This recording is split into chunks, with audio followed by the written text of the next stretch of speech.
கூட. புனித ஹுவான்டியாகோ ஒரு முறை திருப்பலிக்காக இந்த மலை மேலே போய்கிட்டு இருக்கும் பொழுது அப்போதான் முதல் முறையாக மாதா இவருக்கு காட்சி கொடுத்தாங்க. இவருக்கு காட்சி கொடுக்கும் பொழுது மாதா அங்கு உள்ள பழங்குடியின பெண்ணை போலவே முகத்தோற்றத்துடன் காணப்பட்டதா சொல்றாங்க. அப்படி மாதா அவருக்கு காட்சி கொடுத்ததும் இவருக்கிட்ட அங்கே உள்ள ஆயர்கிட்ட போய் எனக்கு இங்கே ஒரு கோயில் கட்ட சொல்லு அப்படின்னு சொல்லி கட்டளையிடுறாங்க. இதை கேட்டதும் புனித ஹுவான்டியாகோ நான் சொன்ன ஆயர் நம்ப மாட்டான்னு முதல்ல மாதா கிட்ட சொல்றாரு. ஆனாலும் மாதா நீ போய் சொல்லு அப்படின்னு சொல்றாங்க.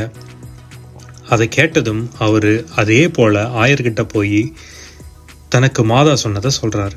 இருந்தாலும் அந்த ஆயர் புனித ஹுவான்டியாகோவை நம்பல. அவர்கிட்ட ஏதாவது ஒரு அடையாளத்தை கேட்கிறாரு. ஆயர் இப்படி அடையாளத்தை கேட்டதும் ஹுவான்டியாகோ திருப்பியும் அதே மலைக்கு போறாரு. அங்க போய் மாதா கிட்ட நடந்தது எல்லாத்தையும் சொல்றாரு. இதை கேட்டதும் மாதா நாளைக்கு